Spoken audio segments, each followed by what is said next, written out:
So I was browsing YouTube a while ago when I came across this video from the School of Motion on how to make this impossible triangle animation in Adobe After Effects. I thought it looked cool, so I watched it and found myself asking, couldn't I do this in Blender? The answer is yes. In this tutorial I will show you how to animate this cool impossible triangle loop using curves. The first step was to create this shape, and I used Affinity Designer for this, and found the shape hard to make. I ended up taking a screenshot of the shape that the video used and worked from that. This shape will be available from Gumroad in the description for free. Let's get into it. Okay, so here we are in Blender, and the first thing we're going to do is set up some settings. So I'm going to set our samples to 1 in the render and 0 in the viewport, or in other words, as low as they go. And then I'm going to go down to film and check transparent, and then I'm going to go to color management and change the view transform to standard. Okay, now let's go to the output properties, and we're going to set the resolution to 1080 by 1080 so we have a square camera. And then I'm also just going to set this up for FFmpeg video and H.264 and MP4, and just set out an output location. Okay, now what we have to do is import our SVG. So I'm going to delete the light in the default cube, and let's go to File, Import Skeletal Vector Graphics, or SVG. Now go to the files. We have this project files folder, and we're going to open up this triangle SVG image, and you can see it's really small. So just select this outer box, and we're just going to delete that, and then we can select all 3 of these and right click, set origin to geometry. Looks like I didn't get this last one selected. So now that we have all those selected, we can, with their origins in their geometry, we're going to hit Shift S and then selection to cursor, keep offset. Now we're going to right click and set origin to 3D cursor again, so that way they're in the middle.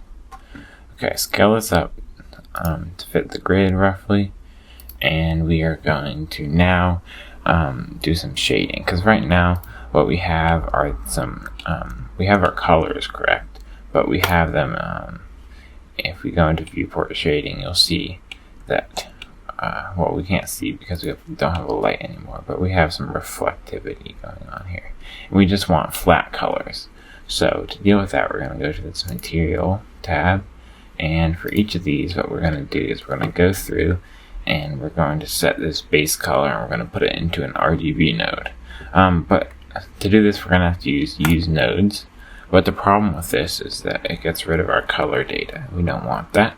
So just hit Control Z, and what we have to do is paste or copy this base color hex value, and then click Use Nodes. And then we're going to delete this principal VSDF, and then Shift A, add in an RGB, and paste that hex value in there, and plug that in. Okay, just repeat this process, copy the hex value, use nodes, delete the principal VSDF, not the material output like I just did, RGB, paste,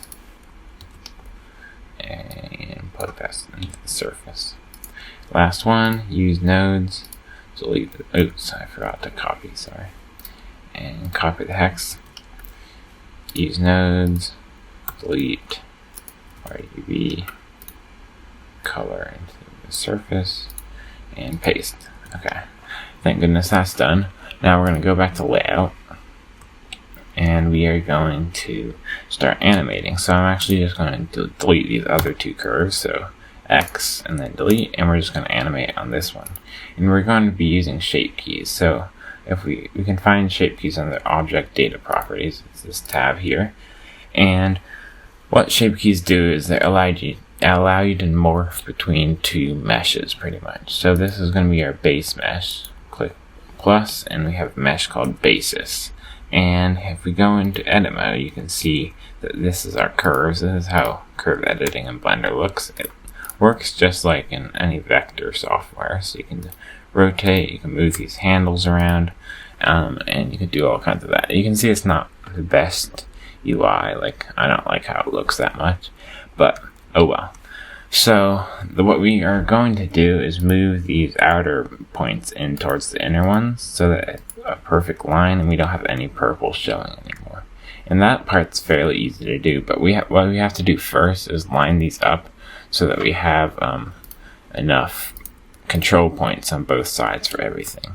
So for example, these two control points are going to snap together, these two are going to snap together, and this one's going to need something. So what we're going to do is subdivide this area here. So we're going to click until we have, you can see if we're clicking between here, we get one selected and then two selected. When you have one selected, that means you're selecting a hidden handle. So click again until you have both selected. And then we're going to go over here and do the same thing. So one click's not going to do anything because you just have a handle selected. But if you shift click again, then it selects the whole control point. And then we're going to just click subdivide. So now we have enough for these, and then we come to here and we have these two guys, here and here, and those are both going to need points over here. So select both of these, right click, subdivide, and we're just going to set the number of cuts to 2. Okay, now that we have that done, we're going to add another shape key, tap into edit mode, and we're going to start snapping. So you want to make sure that when you're in edit mode, you're working on this second key here, not the basis, because if we're on the basis, then we're going to affect the overall mesh, and all we want to do is just make it so that we have transform that we can go between the base mesh and the skinny mesh.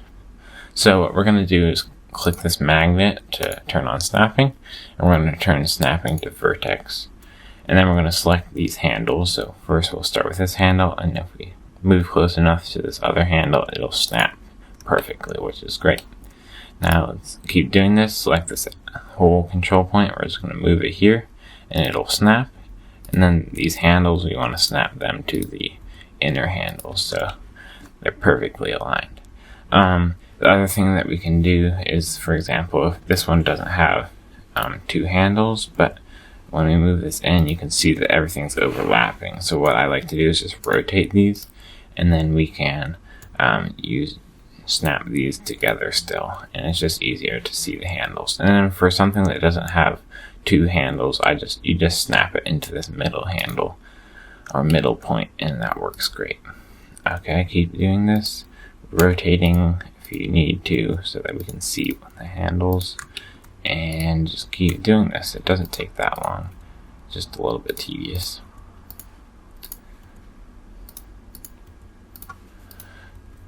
And for something like this, we only have one control point on the outside. What I like to do is hit G and just move this control point out first, and that'll make it a lot easier for moving those handles around later. Same thing for this one. I want to extend that first, and then we can line these up after we snap it. Okay, getting there. For this last one, just select the whole thing, and then we're just going to snap it like that. Great.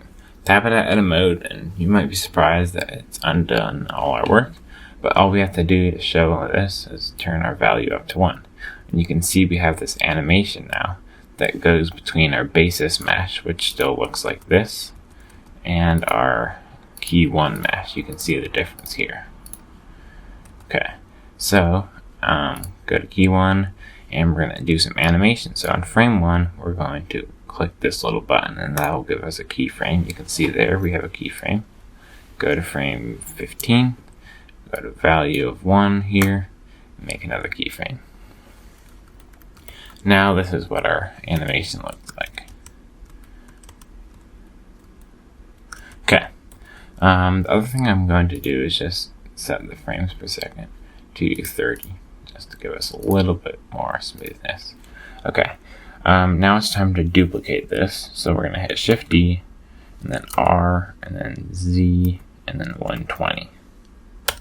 And we can turn off snapping.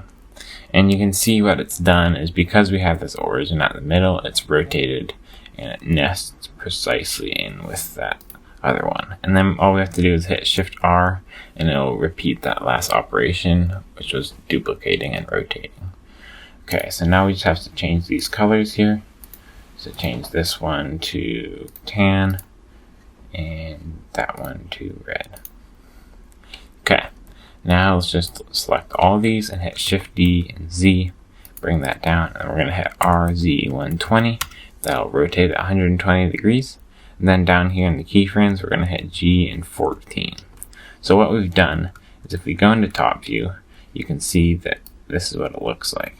So that on this first part, we have these top ones scaling down. And on the second one, we have these bottom ones scaling down. And for this, we're going to have to duplicate this again so that we have a backdrop. So Shift D, Z, R, Z120, and then down here G14, and then Shift D, Z, R, Z120, and then we're just going to delete the keyframes on this last one. And then if we look at these keyframes on this second to last one, you can see we end at frame 43.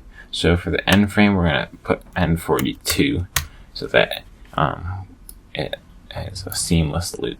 So if we go into top view, you can see what our loop is going to look like. Great. So now what we can do is position the camera. So we're just going to select the camera, hit Alt G, and then Alt R, and then GZ to bring it up.